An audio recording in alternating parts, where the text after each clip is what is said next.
Bonjour à tous et bienvenue à la formation de langage SQL sur la base de données Oracle Database 12c. Je me nomme Fofana Nouo, consultant et formateur indépendant sur la plateforme FDOS. Alors, dans le chapitre 1, qui est une introduction, nous verrons le cycle de vie du développement du système et la définition d'une base de données. Nous allons voir ensemble ce que c'est qu'une table, les modèles de données, le fameux entité-relation, la clé primaire et les clés étrangères, et nous verrons les différents types d'instructions SQL. Ensuite, nous verrons l'architecture de base de données et nous parlerons un peu du schéma du cours, en l'occurrence le schéma HR. Ensuite, au niveau, je vais prendre le marqueur. Alors, au niveau du chapitre 2, nous aborderons le Live SQL. Nous allons voir ce que c'est que Live SQL, télécharger le logiciel et l'installer. D'accord? Nous parlerons exclusivement de la version Oracle 12c. Ensuite, au niveau du chapitre 3, nous verrons comment déverrouiller le compte HR. Le compte HR va contenir notre schéma. Voilà, nous verrons ce que c'est qu'un schéma. Et là, nous avons 6. 6 est un compte administrateur. Nous dirons que 6 est un administrateur, le super administrateur. C'est l'administrateur qui a tous les droits pour pouvoir gérer, pour pouvoir faire toutes les actions au niveau d'une base de données. D'accord? Et nous allons voir ensemble une erreur qui revient fréquemment au niveau de la version 12c. D'accord? L'erreur aura 01033. Ensuite, au niveau du chapitre 4, nous allons utiliser l'instruction select. Pour un gestionnaire de base de données, l'instruction la plus utilisée est l'instruction select. Et nous allons voir ensemble les capacités de cette instruction, les expressions arithmétiques et les valeurs nulles. Nous allons voir ce que c'est qu'un alias, la concaténation, etc. Et ici, nous allons voir beaucoup de choses, ne vous en faites pas. Nous allons voir beaucoup de choses ensemble au niveau de l'instruction select. Le chapitre 5. 5 va porter sur la restriction et le tri de données. Au niveau de la restriction et du tri de données, nous allons utiliser une clause assez importante qu'on appelle la clause where pour pouvoir faire le tri, d'accord, ou la restriction avec des opérateurs de comparaison. Nous utiliserons certains opérateurs tels que between, and, in, like. Nous verrons aussi le is nul, voilà, et not equal. D'accord? Donc, toujours au niveau du chapitre 5, nous allons voir les opérateurs logiques and, or et not, et les clauses or by et fetch. Chapitre 6 va porter sur les variables de substitution. Qu'est-ce qu'une variable et qu'est-ce qu'une variable de substitution? Nous verrons les différents types de variables. Les define, undefined, accept, prompt. Ici, nous avons le E commercial, le simple E commercial. Et là, nous avons le double E commercial. Nous verrons à travers des exercices ces différentes formules. D'accord? Chapitre 7. Nous allons aborder les fonctions monolignes pour personnaliser les sorties. Au niveau du chapitre 7 par exemple, nous allons voir comment utiliser les fonctions de caractère telles que upper. Upper par exemple, c'est de mettre le résultat d'une requête en majuscule, là lower en minuscule, et nous allons également étudier les fonctions de nombre telles que round, trunk, mode, les fonctions concernant les dates, et nous allons voir ensemble des fonctions dérivées des fonctions dates telles que month, between, add month, next date, last date. Et également nous verrons les fonctions imbriquées. Le chapitre 8 va porter sur les conversions. Nous verrons ensemble les conversions implicites et les conversions explicites des données. Nous allons voir que nous pouvons utiliser toChar, la fonction toChar pour concernant les nombres, la fonction toNumber, la fonction toDate, et nous allons utiliser d'autres fonctions telles que NVL, NVL2, NUF, case, decode. Chapitre 10. Non, chapitre 9. Le chapitre 9 va porter sur les fonctions de groupe. Nous verrons ce que c'est qu'une fonction de groupe et les fonctions de groupe les plus utilisées, à savoir sum, count, max, min, avg, etc. Avec les options, surtout les clauses group by et les clauses having. Concernant le chapitre 10, nous allons étudier les jointures.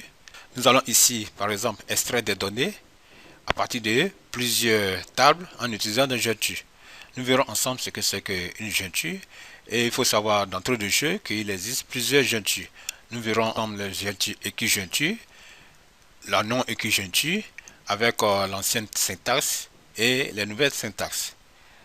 Alors, nous ferons beaucoup d'exercices à ce niveau et vous allez comprendre qu'il n'y a rien de bien compliqué. Chapitre 11. Utilisation des sous-requêtes pour résoudre des requêtes. Au niveau du chapitre 11 donc, nous allons utiliser les sous-requêtes monolignes, les sous-requêtes multilignes. Nous allons utiliser les instructions exit et no exit. Chapitre 12. Les opérateurs assemblistes. Nous allons voir les opérateurs tels que union, union all, faire la différence entre union et union all.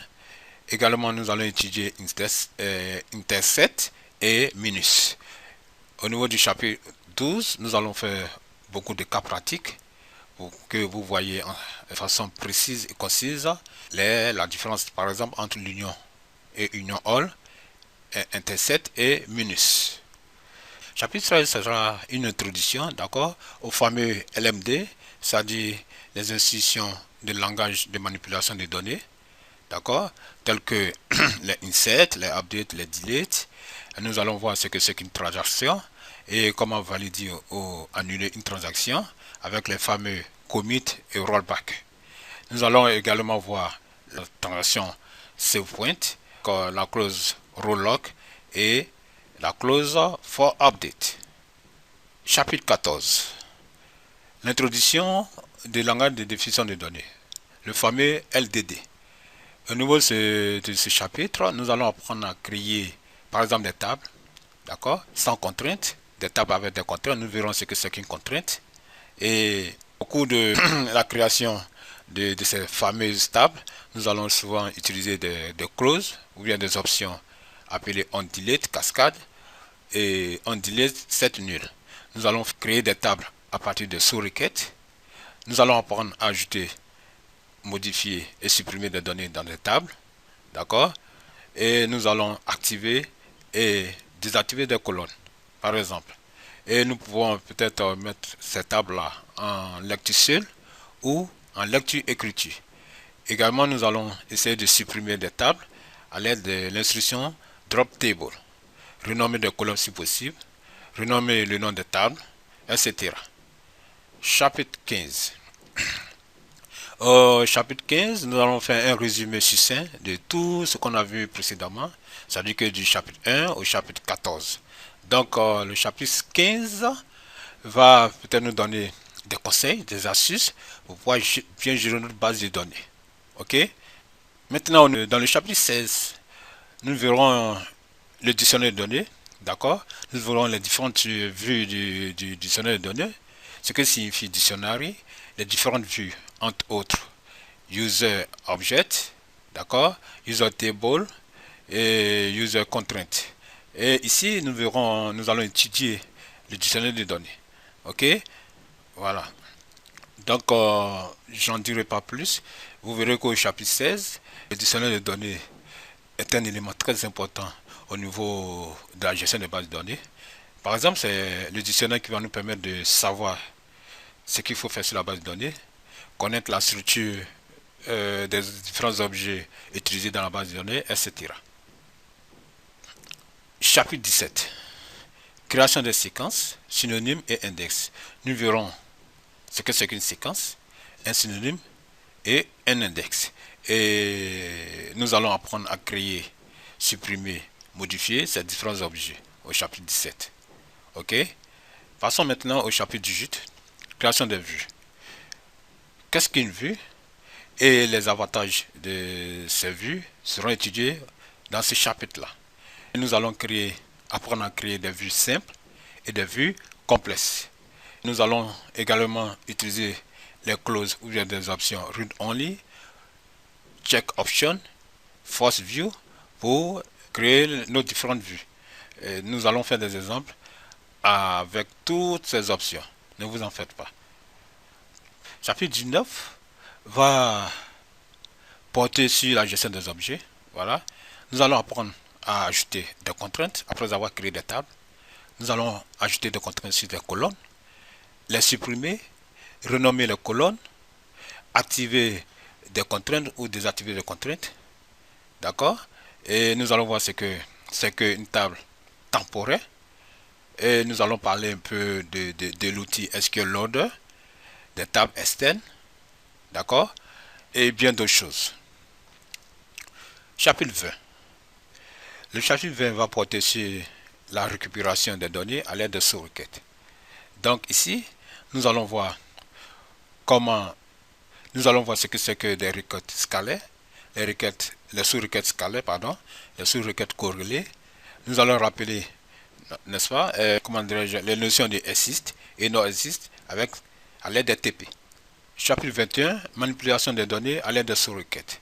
Nous allons insérer, mettre à jour, supprimer des données à l'aide de sous-requêtes dans une table cible. D'accord? Par exemple, nous allons faire des mises à jour colorées et des suppressions corrélées. Et nous verrons ça en détail dans ce chapitre-là. Ensuite, le chapitre 22 va parler de la sécurité de la base de données. Nous allons voir ce que c'est que des privilèges système, des privilèges objets, des rôles, d'accord? Et nous allons apprendre à créer ces rôles-là avec des options Grant Option, d'accord? Donc, au niveau de ce chapitre, nous allons apprendre à attribuer des privilèges, d'accord, aux utilisateurs qui leur permettront de faire certaines actions, ok? Au niveau du chapitre 23, nous aborderons la manipulation de données. Nous parlerons de la data warehouse, le fameux entrepôt de données. Et ne vous inquiétez pas, il y aura un module spécialement basé sur les data warehouse. Donc ici, nous allons faire une introduction, ne serait-ce qu'une petite introduction pour insérer des données dans un entrepôt. Voilà, avec des instructions insert all, insert first, d'accord. Et nous allons créer des matrices à l'aide de pivots, utiliser les instructions merge, voilà, des mises à jour conditionnées, et les fameux tables flashback, et le paramètre system change number. Et enfin, le chapitre 24 va porter sur la gestion des données, d'accord, dans différents fuseaux horaires. Bien, voilà, nous venons de présenter l'agenda du cours. Je ne peux que vous souhaiter bonne chance, bon apprentissage en suivant ce cours.